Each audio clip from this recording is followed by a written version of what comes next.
Yes, Adriel. Hi, Anaya. Yes, 1 week away from spring break, and then there's 2 months until summer break. Exactly. Hope it goes by fast. Well, it's going to go by super fast for those who aren't doing their work. Good morning, Vanessa. Good morning, Anaya.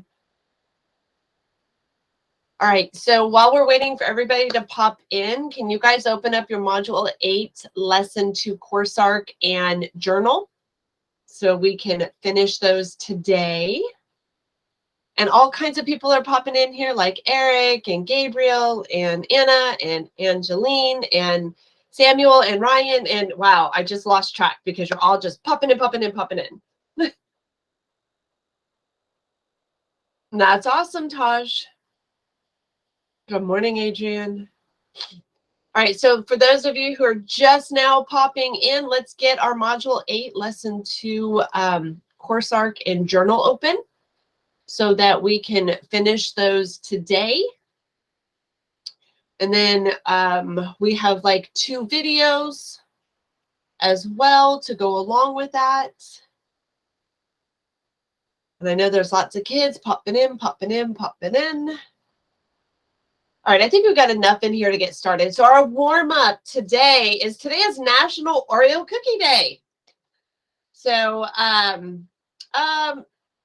probably not. Probably not.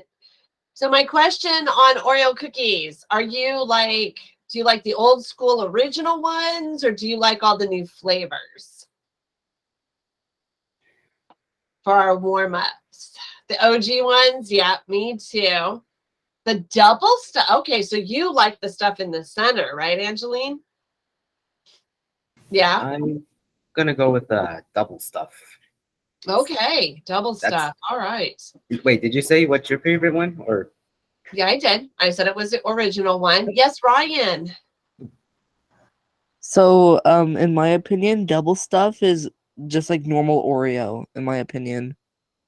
I mean, it is. The only difference is in a regular Oreo cookie, you don't get as much of the filling.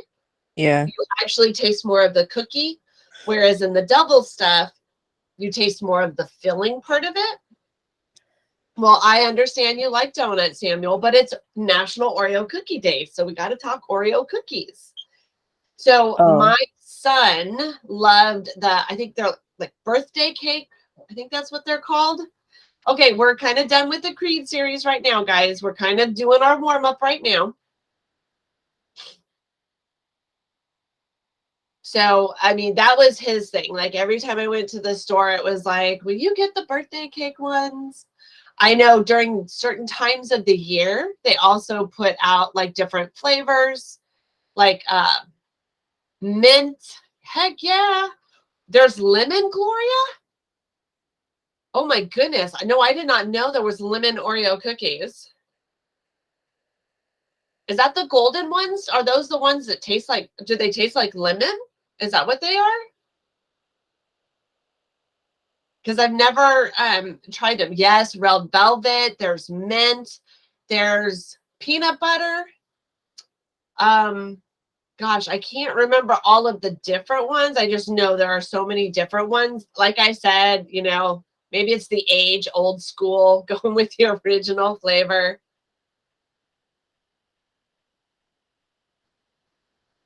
And the yellow one is lemon. Okay. There's a coffee Oreo cookie. Really, Steven? Okay. I may have to try that one. As y'all know, I like the coffee. So I may have to go. There are so many. You like the yellow one, like the yellow ones? The lemon ones, Sabrina? Okay. See, I love lemon flavored stuff. So now you guys have given me 2 of them to try. Like I got to try the coffee one if I can find it and the lemon one. Definitely. And maybe, since I don't have any in my house, after school today, maybe I will go to the store and get some Oreo cookies just to celebrate National Oreo Cookie Day. Yeah? Sounds like a plan. Right, exactly. You know, like we can't, you know, how can we not start off a day without talking about food, right? All right, guys. So hopefully you have your Module 8 course arc and your Module 8 journal open. So when we finished our last class on Thursday, remember we were on the primary source and we were looking at this painting and we were answering, remember the primary source, we had gotten through, like, we know it's a painting of the Buddhist will of life. I said what I noticed first was like the vibrancy of the colors. What I said I thought was happening was a cycle of birth and death. We all agreed, right, that we think the audience for this source were Buddhists. And then we did not finish the last two questions. So what can you learn from examining this video? And so what I said is you can see different forms of gods, and you can see the different stages of life in the wheel. That was like something I got out of this idea that life is circular, hence like the wheel, right? So I think I can add that to like different stages of life on the wheel. So life is circular, meaning if you really kind of go with that thought process with Buddhists, birth and rebirth, right? Kind of that thought process. And then what do you wonder about? Who, what, where, when, why, how? I was like, where did the images come from? Are these universally accepted? Do all Buddhists see or think of these images when they're thinking of this concept? What do the three eyes on this body, like what do they represent or symbolize? And is the red being a god or a demon, right? And so those were just some thoughts that I had when I was looking at this picture. What kinds of things do you guys see? What did you learn from this? And what were you wondering from this?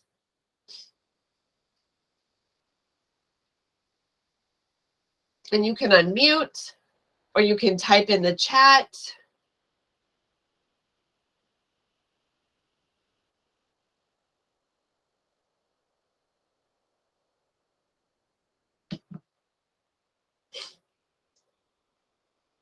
Anybody? I'm hoping this means you guys are typing.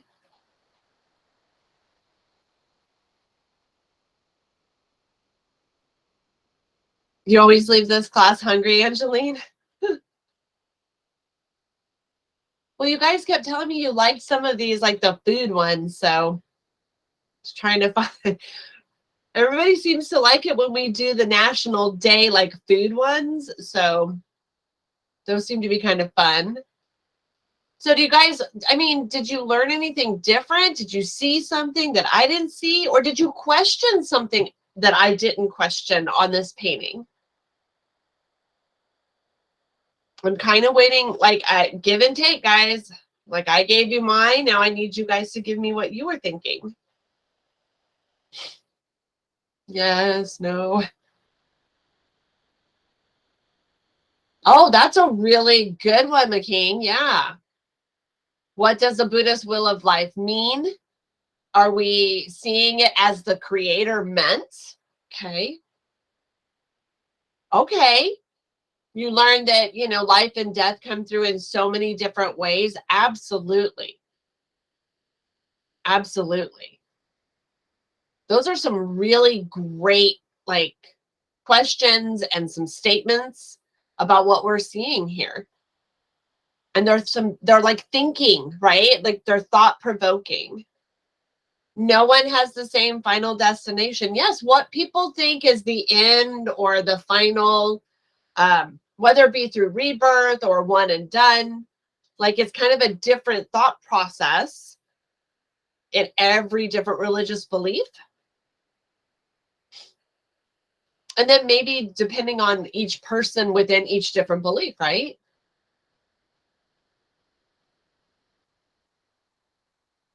Well, I mean, we know what he was thinking about. He was thinking about the wheel of life.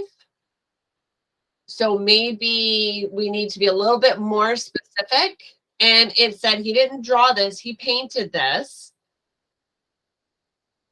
So, I mean, it tells us right here what it was. But yeah, who actually painted this is something that we could put in there. Like, was it a Buddhist monk? Was it just somebody following Buddhism? You know, any of those, you know, who came up with this? Good. So those are some really good questions. Oh, that's great, Ricky. Yeah. Like, how many different meanings does each landscape have? So looking in here, what do each of these mean? Are there different meanings for each one? Good. Absolutely. Are these clouds? Are they water? Or wait, these are clouds. These are water. Wait, are these wind? Are they? Those are some good questions, right? Just to let you know, on your journal, there it kind of doesn't make sense for the what can you learn from examining this. What do you mean? What I Because it's yeah, because what it can you says learn from gods, this? and then it says you can the different stages of life. It kind of doesn't make any sense. Okay, well, that's on mine, so you can change it on yours.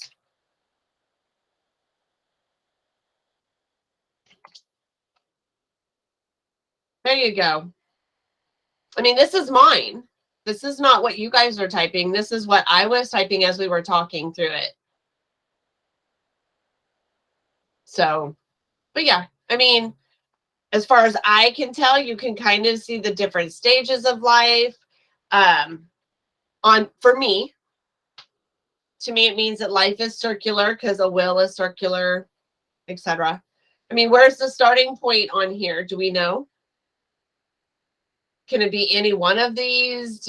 Are they, you know, when I see something like all the different animals here, this reminds me of the Christian 40 days, 40 nights, the flooding, Noah's Ark.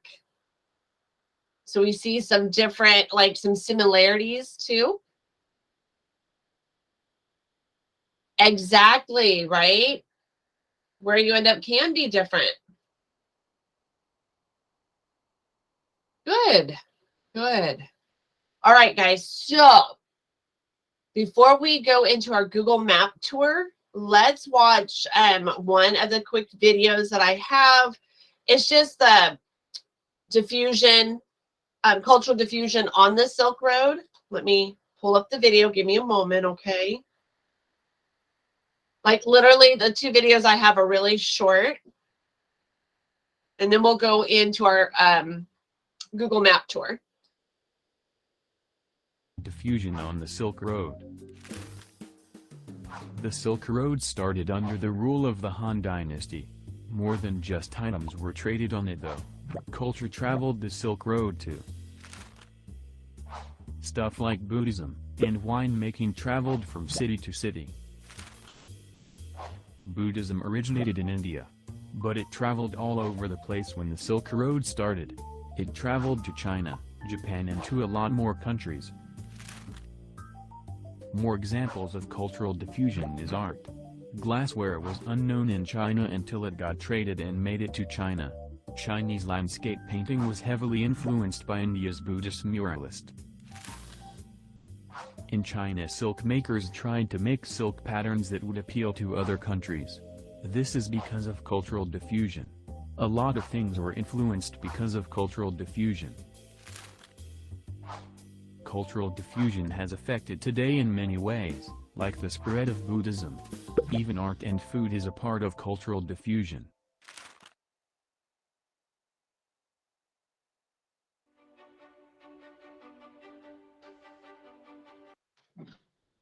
All right, so I've got one more video talking about just technologies in the age of exploration. And you know, we got to get through the video, or we got to get through the ads.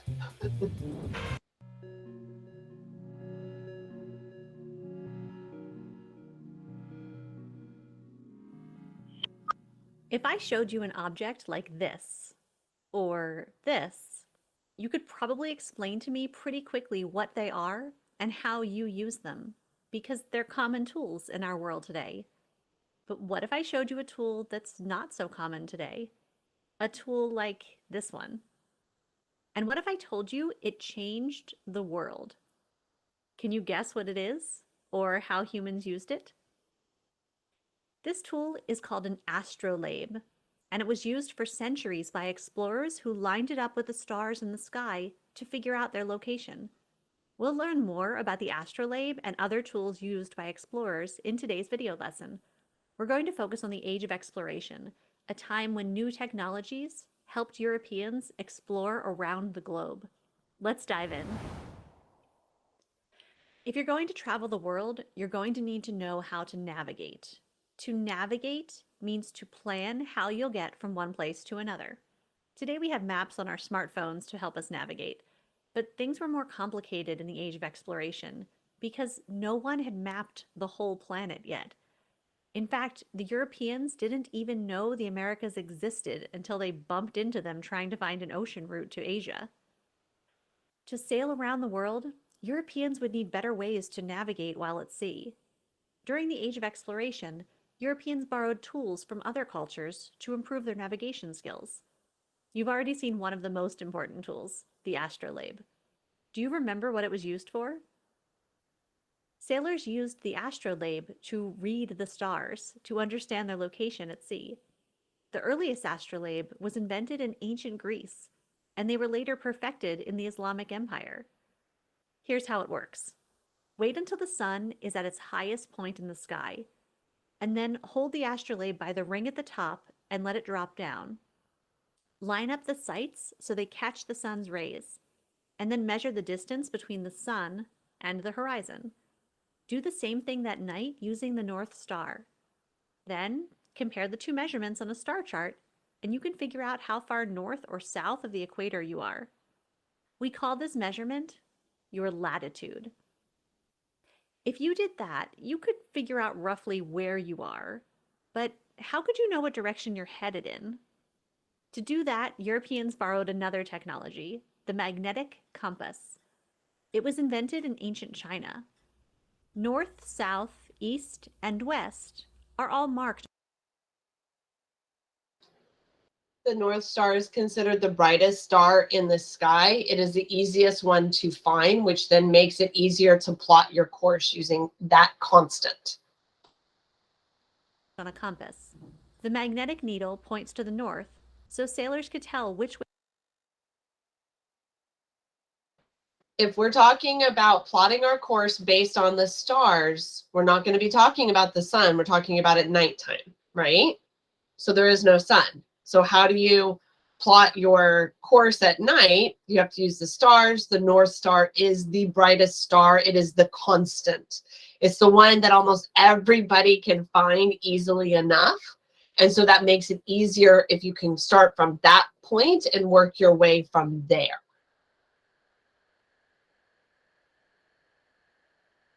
Way they were headed by examining the compass. If you were sailing the seas in the 1500s and you had an astrolabe and a magnetic compass, what two things could you figure out? With your trusty astrolabe and magnetic compass, you could figure out your latitude and what direction you were headed in. Even after Europeans had those technologies, they still wouldn't have been able to sail around the world without one other very important thing. Can you take a guess what it is? What else do you think they would need? Europeans needed a ship capable of sailing around the world. Doing this would require a new type of ship. Before the Age of Exploration, Europeans didn't know how to build ships that could sail into the wind. Portuguese shipbuilders solved this problem when they developed the caravel in the 1400s. Let's take a closer look together. A caravel stretched about 65 feet in length. Its triangular sails helped them maneuver and could sail against the wind. This was a technology perfected by Arab sailors. Caravels also had shallow keels, so they could go close to coastlines when they wanted to explore. A shallow keel is just another way of saying that the bottom of the boat wasn't too deep. The caravel had one other important feature: a cargo hold large enough to hold supplies for a long, long journey, which is important because these voyages could last for years. What problem did the caravel solve for European explorers? The caravel helped European explorers sail against the wind. Now it's time to show what you know. Can you explain 3 advancements in technology that allowed European explorers to explore the world during the Age of Exploration? You might have written about new shipbuilding techniques, like the triangular sails on the caravel that allowed explorers to sail against the wind, or the shallow keel that let them get close to shore. And you might have mentioned new navigational tools like the astrolabe and the magnetic compass. All of these were advancements in technology adopted by the Europeans during the Age of Exploration. Thanks for learning with us today and for taking another step. All right, so it's just kind of a refresher, right? Some of the things that we've learned before. Why would those advancements be important? Like we're talking about history or Asia now. Why would those advancements be important talking about that area of the world? Can you guys think of any? Because it's not just, I mean, yes, we've talked about the Silk Road, which is overland, discovering new places. Well, and you think about, we have been talking a lot about cultural diffusion, right? And we know that, going back and forth over land relatively, easy comparatively. But in the video, it's showing you like, how do you get further? How do you, instead of just doing it over land, how do you go further? How do you go around, the southern portion of Africa to go through the Indian Ocean to make it to the, the subcontinent of India, all the way into both mainland Southeast Asia as well as island Southeast Asia. So those inventions, even though they're considered European inventions, also opened up a whole new world for them to be able to travel, because you have a lot of areas that you can't get to from overland trade routes. And so now it opens up a whole new measure of trade routes. And we know one of the primary ways of spreading culture is through trade, right? So just, it's a thought of, like some food for your thought process there. All right. Okay. So the next question that we have is our Google Map tour. So when you click on the link, remember you have to click on the map. And it takes you to places like China, Bangladesh, Nepal, Mongolia, and Vietnam. So let's look at what each one is talking about. So we have in China, the largest ethnic group in China is the Han, named for the dynasty that ruled the region from 206 to 220, 206 BC to 220 AD. So we're talking over 400 years, okay? The Han's historical origins are in the north central part of modern China, where they developed crop farming, writing, and cities, basic hallmarks of civilization. We know a lot of their neighbors were nomadic herders, or they were farmers, but they were in really small villages. We have talking about the Mongols. Well, they were in power until the Mongols came down from the north and ruled as what became known as Yuan dynasty. And they were over 1,000 years, right? And then the Manchu ruled the Qing dynasty. I know Qing is actually pronounced Qing, and that is where the term China comes from. 1644 to 1911, and the Manchu actually adopted Chinese culture. One of the strategies for defending China's boundaries was to send soldiers and their families to farm the land. This way, the Han had people spread out in the populations. You had all these different ethnic groups. You had people who had been trained to fight out in the countryside, kind of a smart idea, if you will. Today, the Chinese government officially recognizes 55 ethnic minority groups, which China actually calls nationalities. Okay, so that's the first one. Then when we go to Bangladesh, which is, remember, it's a little tiny country from the partition of the subcontinent of India. Once upon a time, it all used to be India. Then they split it, and then you had India, and you had Pakistan. But because of the mountains on the top, you had eastern Pakistan and eastern and western Pakistan. And then eventually those were separated into Pakistan and Bangladesh. Okay. Bangladesh is ethnically homogenous. It does have a lot of ethnic subgroups. The Bengalis comprise the country's largest ethnic group by far. And within this group, you have different parts like the Chittagong tribal people, which are closely related to the Burmese, which used to be formerly known as Burma, which is now known as Myanmar. We've had increasing waves of refugees from India have altered the demography of Bangladesh, because Bangladesh is Muslim and India is Hindu, and there's a lot of tension between Hindus and Muslims. The largest non-Bengali ethnic group, the Biharis, are actually named for the Indian state of Bihar. They actually reside in northwestern Bangladesh. When they were dealing with the 1971 Bangladeshi War for Independence, that's when Bangladesh split from Pakistan. So we're talking, so far we're seeing like some civil wars. We're seeing about some groups who were settling in these places, talking about ethnicities. Nepal. So the distribution of ethnicity in Nepal is directly linked to the nation's geographic, like mountainous regions. Like the geography literally kind of sets it all up. Many Nepalis are descendants of Indo-European ethnic groups who traveled from Central Asia to neighboring northern India. Kathmandu is the major metropolis. Say that one fast 5 times. Located in central Nepal, is very ethnically diverse. If you think about it, a large city, a lot of people are going to settle there.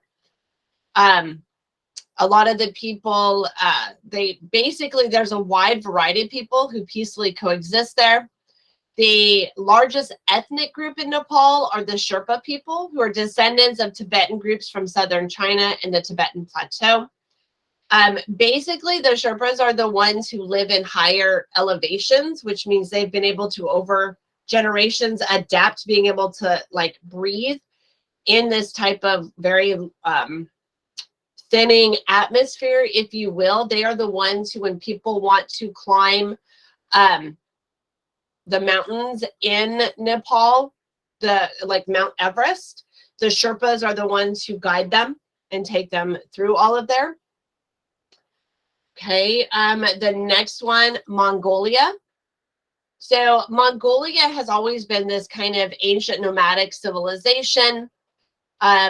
We know like Genghis Khan comes from Mongolia all the way down through the Khan lineage. And so they're very proud of the Khans and their history that goes with it. Mongolians are very united culturally in their nomadism, and then of course with Buddhism as well.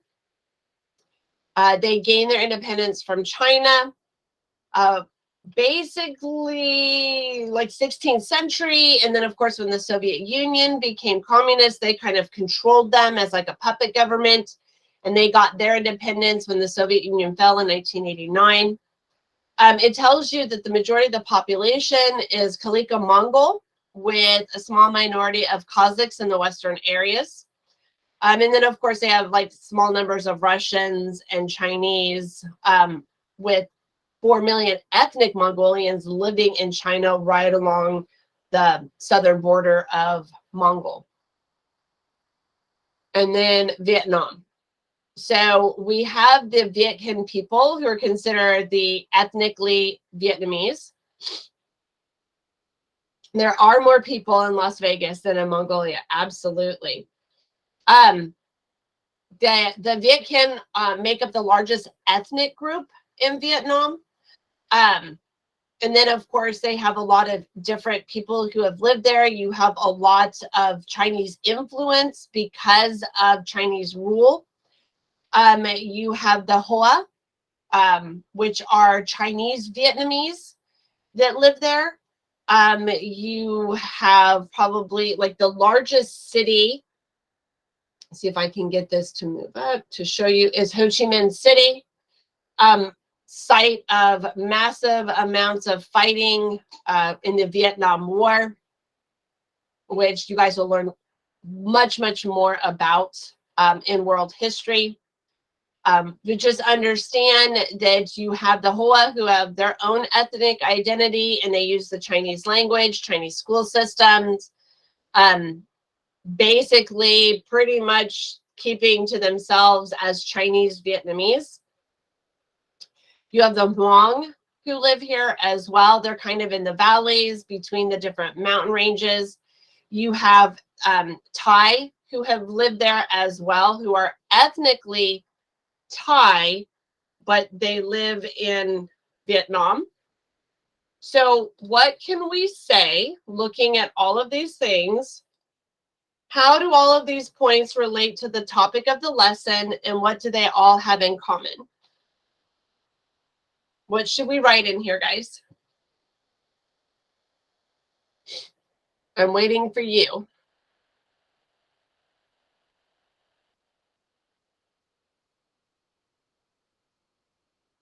And you can unmute or you can put it in the chat.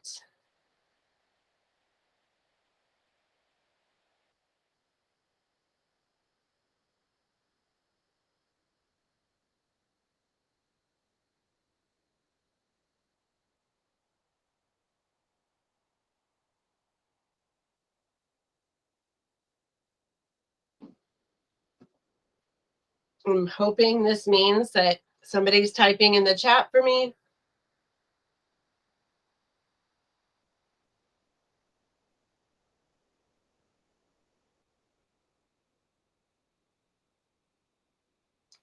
Are we going to be talking about maybe ethnicities?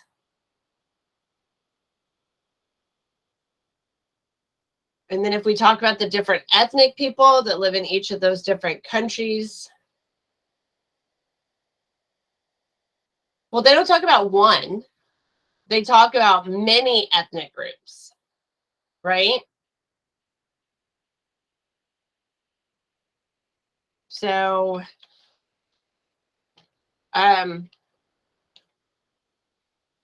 so let's see, how do these all, they all talk about the many different ethnic groups that have settled in each of the countries. And how they have both adopted cultural aspects from the country they settled in, while also maintaining some of their home cultures. In some cases, these groups have remained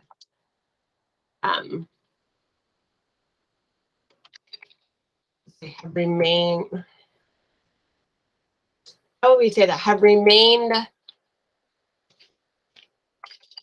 culturally the same as where they came from.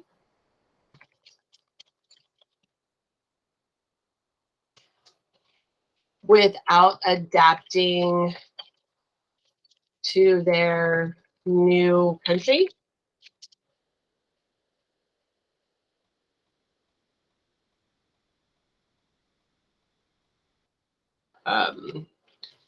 We do see the Chinese influence in most of these countries, mainly through Mongol invasions. We see the spread of Buddhism.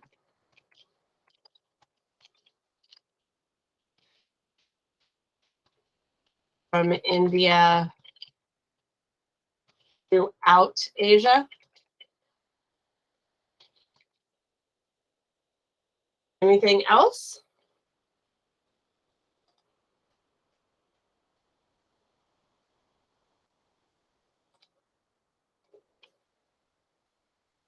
Do you see anything else on here, guys? Anything else?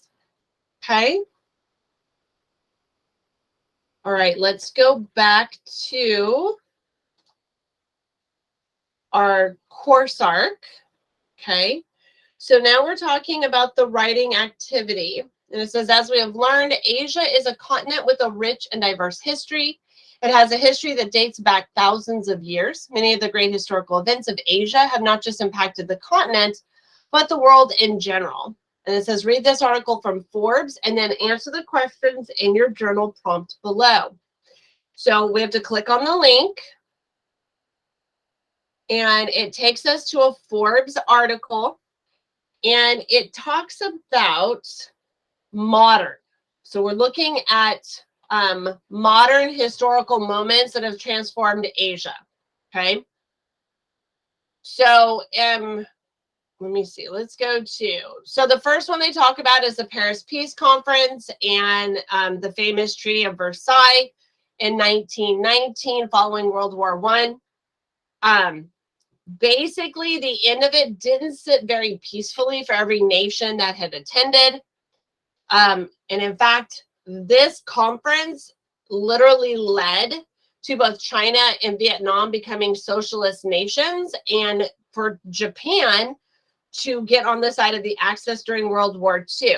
We also know in European history, the Paris Peace Conference and the Treaty of Versailles was the direct link to the rise of Hitler and what would become World War II. Both Chinese and Vietnamese were excited about this new world order proposed by President Wilson. Ho Chi Minh actually went and tried to make a proposal for Vietnam's autonomy. And when they said no, he actually went to Moscow and cultivated help from the Soviets. China was left out of the negotiation process as well. In Asia, Japan consolidated its position as a major regional power at the expense of China. So now we have even more tensions between China and Japan taking place. Okay, so that's one.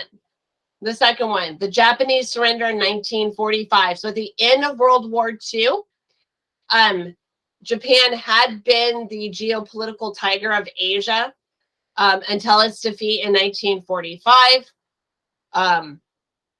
The elimination of Japan as this international, or kind of this independent international player, really kind of changed the way people looked at East Asia.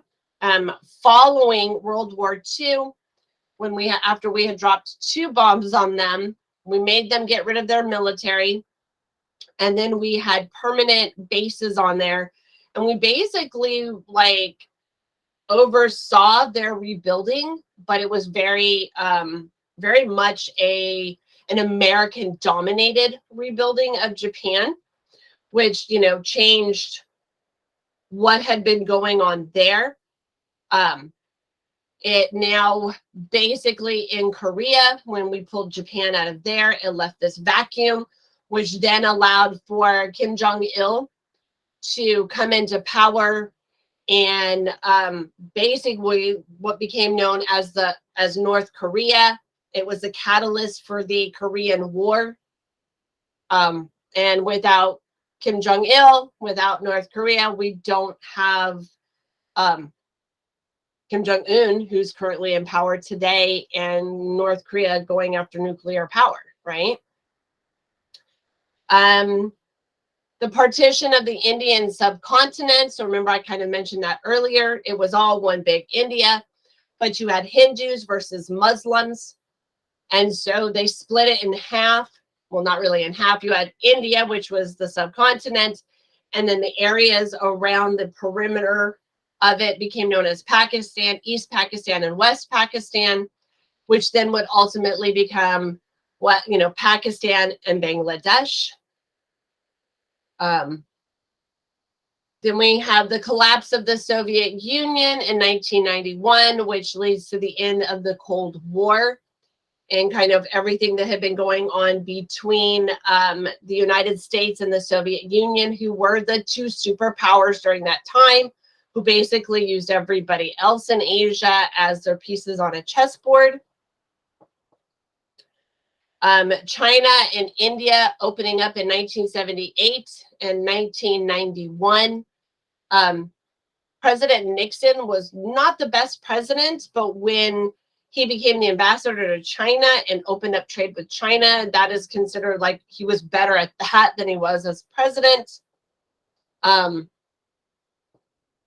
So opening up both India and China, which then has led to massive trade, us being able to use our companies going over there, utilizing their people for all of the factories, etc. And that is it. So those are the 5. So the writing prompt was, according to the article, which do you think had the biggest impact on China? You have to give me a 5 to 8 sentence long paragraph. I only have 3 sentences on mine because this was just my quick thought process. And mine was that the Paris Peace Conference had possibly the biggest impact on Asia and that it directly led to increased tensions between China and Japan. It allowed Vietnam to become a communist nation because they felt slighted and unheard. And more importantly, it was the final straw that turned China into a communist nation that it is today. You would also probably put in there with the, well, yeah, no, we'll just leave it. I'll leave it at that for there. That's just a quick little thing. You guys can have different visions for any one of these 5. This is what you're going to tell me. Which one of these 5? Do you think it was China and India opening up? Do you think it was the collapse of the Soviet Union? Do you think it was the partition, the separation out of the Indian subcontinent? Do you think it was the Japanese surrender after World War II? Or do you think it was the Paris Peace Conference? Which one of those 5 do you think had the most impact on Asia? And then explain to me why you think that. That is what you were doing for your writing activity.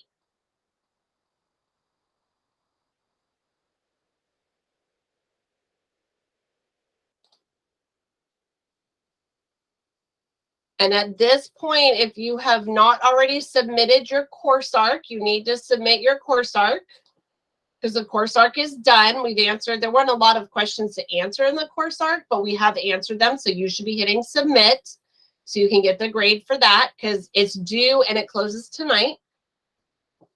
Your journal, Module 8, Lesson 2 journal will close tonight as well. Everything I reopen in Module 7, Module 8, Lesson 1, Module 8, Lesson 2, those close tonight because today is your last day for quarter 3. So everything closes by midnight tonight. I did send out another email yesterday. If you are currently failing, you definitely need to focus on summatives, meaning your journals, quizzes, and projects. So you need to take care of those. Make sure you get them in by midnight tonight. And then we'll start Module 8, Lesson 3 to Wednesday in class, but that's actually going to go on the quarter 4 grades. Okay. Tomorrow is also attendance, and it's our small group meet in the afternoon from 12:30 to 2:30. Remember, it's MBLA, Rather SSG. Yes, I will send out a remind text message. Yes, there will be an announcement. Okay, so Kenneth, did you not set up Honor Lock? And the only summative you can't do with Honor Lock would be a quiz. That's the only summative that we use Honor Lock for. Projects do not use Honor Lock. Okay, did you contact your counselor and ask them to email you your printout with your picture on it, like I've asked you guys to do all quarter?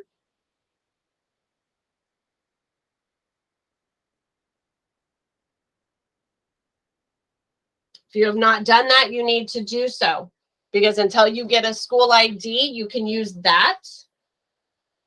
Make sure you contact your counselor and get your picture from Infinite Campus. They can actually pull that for you, and you may use that.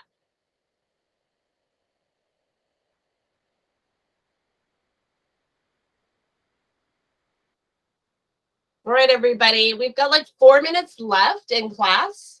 Actually, no, we've got 7 minutes left in class. So hopefully this means you guys are all writing your written response, your last question, so that you can turn that in. As a reminder, okay, Kenneth, you need to email your counselor. Ask for your picture from Infinite Campus.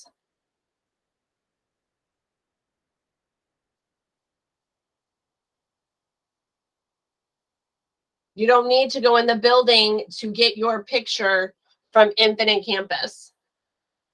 That's why I keep telling you guys to email your counselor. You don't have to go in for that. All right, here's our quarter 3, week 10 agenda. So obviously, just like when you click on it, I'm reminding you guys that work closes tonight. Remember, you click on the agenda, the link, it takes you to our agenda each day as I get our meets. Once the videos come through and I can upload them, then I'll link them in here where the meet video is. This is where you'll find your link. And then the stuff that we're working on is in our agenda. Okay. All right, everybody. I mean, I know we're like 5 minutes early, but if you want to finish and go submit, you are absolutely welcome to do so. And then I will see you tomorrow afternoon in small group meet if you need help with anything. Okay. Are there any last questions? No? Okay. Awesome.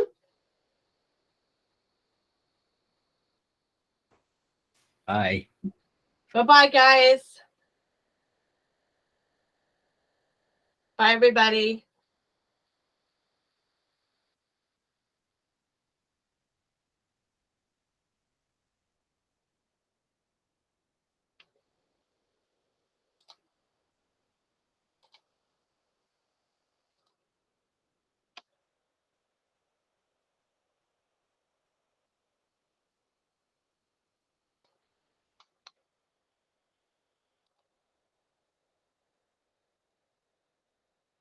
What happened, Ryan? Did you accidentally like